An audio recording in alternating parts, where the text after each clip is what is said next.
Hello everyone. Today we are going to start our chapter number 3, that is Civics and Citizens. Okay, so please open your books, ICSE Step to Social Studies, and this is my channel SST ICSE. Please open your books, chapter number 3, Civics and Citizens. Now, what is civics? अब civics क्या होता है? Civics क्या होता है? Civics is the study of rights and citizenship. Civics क्या होता है कि स्टडी करना किसके बारे में, किसी के राइट्स के बारे में और सिटीजनशिप के बारे में. जैसे मैं एक सिटीज़न हूँ. मैं कहाँ की सिटीज़न हूँ? मैं इंडिया की सिटीज़न हूँ.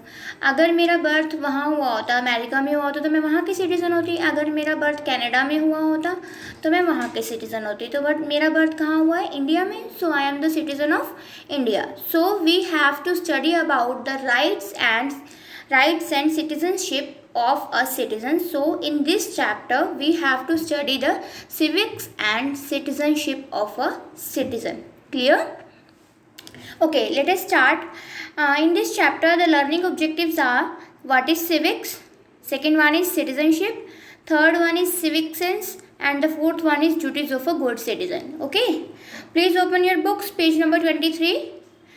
Okay, let us start.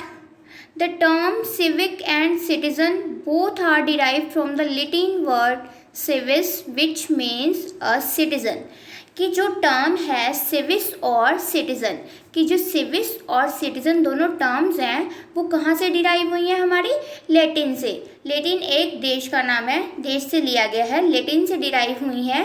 That is which means a citizen. जहाँ सिविस से डिराइव हुई हैं और उसका मतलब क्या है? सिटीज़न. देखो, सिटीज़न का मतलब होता है नागरिक, कि हम इंडिया के नागरिक हैं तो हमें इंडिया की सिटीज़नशिप मिली हुई है. जो अमेरिका में पैदा होता है उसे वहाँ की सिटीज़नशिप मिलती है, जो जहाँ भी पैदा होता है उसको वहाँ की सिटीज़नशिप मिलती है. Clear?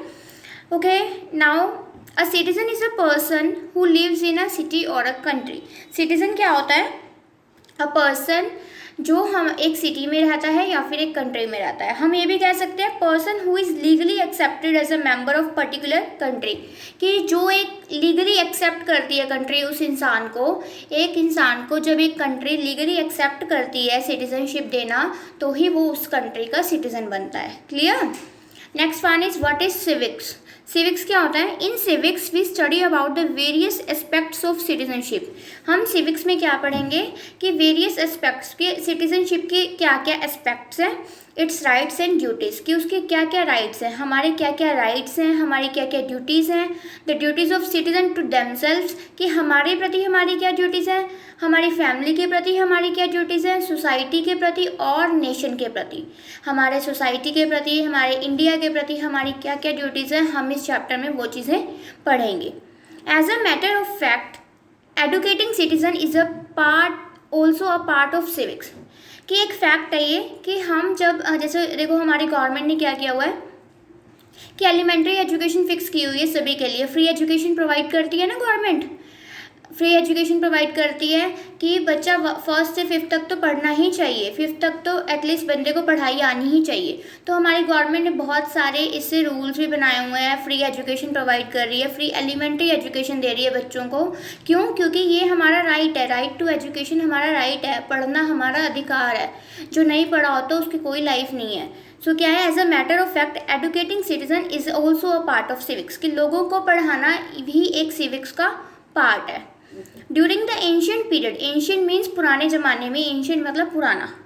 During the ancient period Confucius in China and Plato in Greece defined civics in terms of citizens rights and their duties in public life. अभी देखो इस लाइन में कॉन्फ्यूशियस क्या है? कॉन्फ्यूशियस एक उसका नाम है. कॉन्फ्यूशियस किसका नाम है? कॉन्फ्यूशियस एक फिलोसफर का नाम है और प्लेटो भी एक फिलोसफर का नाम है. कॉन्फ्यूशियस तो चाइना का फिलोसफर था और प्लेटो किसका फिलोसफर था? वो ग्रीस का फिलोसफर था. दोनों ने क्या डिफाइन किया? Civics in terms of citizen rights, कि सिविक्स को क्या सिटीजन की सिविक्स को किस में सजेस्ट किया उसने कि ये हमारे सिटीजन के क्या है? राइट्स हैं और ड्यूटीज़ है पब्लिक की लाइफ में. समझ में आया सभी को कि प्लेटो और कॉन्फ्यूशियस ने दोनों ने डिफाइन किया कि सिविक्स को किस में डिफाइन किया? सिटीजन के राइट्स में और उसके ड्यूटीज़ में. ठीक है? क्लियर? तो उसके बाद है सिविक सेंस। सिविक सेंस क्या होता है? Wait, I am going to show you the picture, wait. Now come to the topic civic sense. The duty of an individual towards the society is called civic sense. civic sense क्या होता है कि हमारी जो duty है हमारी society के प्रति, कि मेरी क्या ड्यूटीज़ बनती है मेरी सोसाइटी के प्रति, that is called civic sense. It includes keeping roads and street and public places clean and following a set of rules established by law. इसका मतलब क्या है कि हमारी क्या ड्यूटीज़ है? हमें अपने देश को साफ रखना चाहिए, हमें अपनी सोसाइटी को क्लीन रखना चाहिए. अब ऐसे तो है नहीं कि मैं पूरा इंडिया क्लीन करने चली जाऊंगी तो इंडिया क्लीन हो जाएगा. देखो सभी लोगों को एक वो करना चाहिए. देखो मैं अपने घर के बाहर सफाई कर दूंगी, सभी के अपने अपने घर बने हुए हैं, अगर सभी लोग अपने घर के बाहर भी सफाई करेंगे अच्छे से तो क्या होगा, हमारा पूरा इंडिया क्लीन हो जाएगा, क्योंकि देश के हर कोने में लोग रहते हैं, है ना. सो हमें अपनी ड्यूटीज़ को हमारी सोसाइटी के प्रति, हमारे इंडिया के प्रति समझना चाहिए. हमें अपनी रोड, स्ट्रीट्स, पब्लिक प्लेसेस सब चीज़ों को क्लीन रखना चाहिए. हम कभी कभी क्या करते हैं, हमारे घर का कूड़ा हम घर से तो साफ़ कर लेते हैं, बाहर लगा देते हैं उसको, तो वो भी तो क्या है, वो भी हमारी सोसाइटी है, उसमें भी हम रहते हैं, हमें उसे भी साफ़ रखना चाहिए. देखो I am showing you a picture here, over here you can see this picture. देखो बच्चे क्या कर रहे हैं, क्लीन कर रहे हैं, सोसाइटी को क्लीन कर रहे हैं. जो लोगों ने देखो खिलाया हुआ है ना, बोटल्स खिलाई हुई है, कैंस खिलाए हुए हैं, कोल्ड ड्रिंक्स के पेपर्स सब क्लीन कर रहे हैं. देखो क्लीन करने से कोई शर्म की बात नहीं है कि हम क्यों उठाएं. क्लीनिंग ये हमारी देश के प्रति हमारी कुछ ड्यूटीज़ बनती हैं जिसे हमें फॉलो करना चाहिए. Clear. Next point is civic sense suggests us that we should always maintain a peaceful environment at public places. civic sense हमें क्या सिखाती है कि हमें पब्लिक प्लेसेस कौन से होती है जहाँ पे मोस्ट ऑफ द पब्लिक आती जाती है, जैसे पार्क में जाते हैं हम लोग, पब्लिक प्लेस, गुरुद्वारों में जाते हैं, टेम्पल्स में जाते हैं, मार्केट्स में जाते हैं, तो सब पब्लिक प्लेसेस हैं. तो पब्लिक प्लेसेस पे हमें साइलेंस मेंटेन रखना चाहिए. देखो I am going to show you picture. देखो ये बच्चे क्लीनिंग कर रहे हैं ना, तो ये हमारी ड्यूटीज़ बनती हैं. देखो हमें क्या है, हमारे बोर्ड्स लगे होते हैं, हम फिर भी बोर्ड्स को देख के भी इग्नोर करते हैं. हम पब्लिक प्लेसेस पे इतना शोर डालते हैं, गुरुद्वारों में जाके, टेम्पल्स में जाके इतना शोर डालते हैं, दैट इज़ नॉट गुड. ये सब आपकी इलिटरेसी शो करता है कि अगर आप अच्छे से बिहेव करते हैं तो आपको लोग पूछते हैं ना आप कौन से स्कूल से हो. तो ऐसे अगर आप ऐसे बुरा बिहेव करते हो, बाहर जाके शोर मचाते हो, पेरेंट्स का कहना नहीं मानते हो, तो इस सब चीज़ों से क्या शो होता है, इस सब चीज़ों से आपकी एजुकेशन शो होती है कि आप कैसे पढ़े लिखे हैं, आप कैसे इन्वायरमेंट में रहते हैं और किस फैमिली का आप पार्ट हैं. क्लियर. तो हमें क्या है कि अच्छे से बिहेव करना चाहिए, पब्लिक प्लेसेस पे शोर नहीं डालना चाहिए. This is a civic sense. Next one is we should be discipline and careful not to disturb others. हमें हमेशा डिसिप्लिन में रहना चाहिए, हमें हमेशा अनुशासन में रहना चाहिए और हमें केयरफुल रहना चाहिए कि हमारे से कोई भी और डिस्टर्ब ना हो. देखो अब ये देखो, अगर हमें कहीं भी जाना है, हम धक्का मुक्की करते हैं, आगे जाना है अभी, हमें पहले सीट मिले. अब देखो वैन में आप जब चढ़ते हो तो अब आप फटाफट भागते हो ना कि मुझे वैन में पहले सीट मिले, मुझे बाद में सीट मिले. तो देखो सीट तो सभी को ही मिलनी है ना. तो इससे अच्छा है कि अगर आप लाइन से चढ़ोगे, क्यू में चढ़ोगे, तो आपकी भी प्रेज होगी कि कौन से स्कूल के बच्चे हैं, कितने अच्छे मैनर्स हैं, कितने अच्छे वेल डिसिप्लिन्ड बच्चे हैं. सो हमें बिहेव करना आना चाहिए पब्लिक प्लेसेस पे. Clear. Next one is proper civic sense mean standing in queues. अब ये देखो लाइन में खड़े हैं सभी लोग, है ना. देखो प्रॉपर लाइन में खड़े हैं तो क्यू में खड़े होना चाहिए. And avoid pushing and elbowing in crowded places. देखो अब ये देखो इस मेरे पिक्चर में देखो एक दूसरे को धक्का लगा रहे हैं, पुश कर रहे हैं, ये कोई अच्छा दिख रहा है? इससे सब इलिटरेसी शो होती है कि ये लोग पढ़े लिखे नहीं है, इनको कोई अक्ल नहीं है. इससे क्या शो होता है कि ये सब एजुकेटेड है. समझ में आ रही है बात. इसके बाद है it also includes caring for public as well as private properties. देखो हमें क्या है सिविक सेंस में ये भी आता है कि हमें अपनी पब्लिक प्रॉपर्टी को भी बचा के रखना चाहिए, हमें प्राइवेट प्रॉपर्टी. अब जैसे देखो आपका घर है, आप अपने घर में बहुत अच्छे से सफाई मेंटेन करते हो, कई बच्चे तो वो भी नहीं करते हैं. खैर अब अपने घर में सफाई मेंटेन करते हो, अपना घर साफ़ रखते हो. और क्या है कि हमें अपने प्राइवेट प्लेसेस भी साफ़, अपनी स्ट्रीट्स भी साफ़ रखनी चाहिए, अपने पार्क भी साफ़ रखने चाहिए. ऐसा नहीं है कि आपने बनाना अगर पार्क में खाया तो आप उसका पील वहीं पे गिरा दोगे. That is not good, that is not included in the civic sense. समझ में आ रही है आपको बात. तो आपको क्या है कि हमेशा हर जगह सफाई मेंटेन रखनी चाहिए. Clear to you. आगे आगे है, sorry, we can learn various kind of civic sense in schools and at home. हम हमेशा क्या है, अलग अलग टाइप के सिविक सेंस स्कूल में देखते हैं और हमारे घर पे भी सीखते हैं।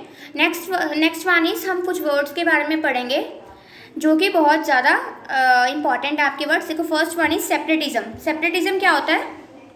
सेपरेटिज्म होता है कि हम जैसे अब भेदभाव करते हैं कि आप अपनी कंट्री में रहिए, मैं अपनी कंट्री में रहूँगा। देखिए भी, तुम पाकिस्तानी हो, तुम भारतीय हो, तुम अमेरिकन हो, तुम लंदन से हो, तो हमें ये सब चीज़ें नहीं करनी चाहिए। सेपरेटिज्म का मतलब ये होता है कि हमें आपस में सेपरेट होकर नहीं रहना चाहिए, हमें आपस में मिल के रहना चाहिए। Clear? Next one is vandalism. Vandalism का क्या मतलब होता है? डिस्ट्रक्शन ऑफ पब्लिक प्रॉपर्टी, कि हम अपनी पब्लिक प्रॉपर्टी का खराब करते हैं। देखो, अब ये दीवार थी, अब ये वॉल थी बाहर पब्लिक प्रॉपर्टी में, हमने इसको कितना गंदा कर दिया, इसके ऊपर कितनी ये ड्राइंग्स कर दी। तो ये देखो, हम ये सोचते हैं कि ये तो हमारी है ही नहीं, हम गंदा करें, but that is not good. ये वैंडलिज्म होता है, जब दूसरे की प्रॉपर्टी को, पब्लिक प्रॉपर्टी को हम नुकसान पहुंचाते हैं। अब मॉन्यूमेंट्स को ख़राब करते हैं, हम किसी भी चीज़ को ख़राब करते हैं, तो वो क्या होता है? Vandalism. Next one is intolerance. Intolerance का मतलब क्या होता है? इंटॉलरेंस का मतलब होता है कि जो चीज़ें टॉलरेबल नहीं होती। Next one is racism. Racism का क्या मतलब होता है? Unfair ways of treating people. Unfair ways of treating people मतलब कि हम लोगों को कैसे ट्रीट करते हैं। जैसे हमारे घर में कोई मेड आती है, तो हम क्या करते हैं कि उसको अलग ग्लास में पानी देते हैं, उसको अलग बर्तनों में खाना देते हैं और हम अलग बर्तनों में खाते हैं। That is not good. वो भी हमारे जैसे इंसान है, वो भी हमारे इक्वल है। सो हमें सभी लोगों के साथ इक्वली बिहेव करना चाहिए, उनको भी ऊपर बिठाना चाहिए, उनको भी इक्वल रिस्पेक्ट देनी चाहिए जैसे हम और लोगों को देते हैं। ठीक है? हमें रेशिज्म की जो रेशिज्म है वो अपने अंदर नहीं लेके आना है। Next one is road rage. Road rage का क्या मतलब होता है? देखो, सड़कों पर लड़ाई झगड़े करना, सड़कों पर लड़ाई झगड़े करना इज कॉल्ड रोड रेस। देखो क्या है इस पिक्चर में, आपको क्या शो हो रहा है इस पिक्चर में? देखो कि अब क्या है कि अब इसको ऐसे मार रहे हैं, दैट इज गुड। इससे क्या शो होता है कि रोड रेस कर रहे हैं। नेक्स्ट वन देखो, अब ये सड़कों पर व्हीकल चलाते हुए अब हम ऐसे बिहेव करेंगे तो दैट इज़ नॉट गुड। ये भी सिविक सेंस के खिलाफ है। तो ये सब चीज़ें, separatism, vandalism, intolerance, racism, road rage are the example of lack of civic sense. Lack मतलब कि इन लोगों में क्या है? सिविक सेंस की कमी है। इन लोगों को प्रॉपरली एजुकेशन की ज़रूरत है, इनको समझने की ज़रूरत है कि these are not the part of our civic sense. Clear? Next one is absence of civic sense in society leads to a lot of problems. कि जिन लोगों में समझ नहीं होती है, देखो ऐसे लड़ाई झगड़ा करते हैं जो लोग ऐसे गंदगी फैलाते हैं, दीवारों पे गंद मचाते हैं, पब्लिक प्रॉपर्टी को अपनी प्रॉपर्टी नहीं समझते, ये करते हैं, ये भी ये हम इंडियन हैं, हम पाकिस्तानी हैं। तो ये सब चीज़ें क्या हैं? ये सब चीज़ें हमारे लिए बहुत सारी प्रॉब्लम्स क्रिएट कर देती हैं। Proper education helps to increase civic sense among children. कि अगर हम प्रॉपर एजुकेशन प्रोवाइड करते हैं, उससे क्या होती है? सिविक सेंस आती है चिल्ड्रन के बीच में, उसको समझ आती है दुनिया में रहने की। Clear? Next one is citizenship. Citizenship क्या होता है? The status of a person recognised under the law established by a sovereign country. Sovereign country का मतलब होता है इंडिपेंडेंट कंट्री। अब हमारी कंट्री है इंडिया, हमारी इंडिया क्या है? इंडिपेंडेंट कंट्री है, किसी पे भी डिपेंड नहीं है। तो जो हमारा स्टेटस है is recognised under law established by independent country is called citizenship. कि हमारा स्टेटस हमारी कंट्री को शो होता है, तो हमारे पास क्या है? हमारी कंट्री का सिटीजनशिप है। Thus the citizen of a country must be loyal to their country. तो हमें अपनी कंट्री की तरफ क्या होना चाहिए? लॉयल होना चाहिए। हमें अपनी कंट्री की चीज़ों की प्रोटेक्शन करनी चाहिए, ना कि उनको खराब करना चाहिए। They must discharge their duties honestly. मतलब कि हमें अपनी ड्यूटीज़ को बहुत ईमानदारी से निभाना चाहिए, ना कि हमें अपनी अपनी जो प्राइवेट प्रॉपर्टीज़ होती हैं उनको तो संभाल के रखें, जो हमारी पब्लिक प्रॉपर्टीज़ होती हैं उनको नुकसान पहुँचाएं। That is not good. हमें हमेशा अपने इंडिया को प्रोस्पेरस बनाना चाहिए। जैसे कि अब देखो, यूएस क्या है? डेवलप्ड कंट्री है, बट हमारी कंट्री डेवलप्ड नहीं है, क्योंकि लोगों में अभी इतनी समझ नहीं है कि वो भी पूरा इंडिया ही हमारा है। अगर हम हर चीज़ को साफ रखेंगे तो हमारा इंडिया का नाम होगा। क्लियर? समझ में आ गया सभी को? Page number 23। In the next video we will do page number 24. Till then, if you like my video, then please click the like button and please subscribe to my channel for the next videos. Okay, thank you so much. And if you watch this video, then please write a comment in my comment box with your name. Okay, thank you so much.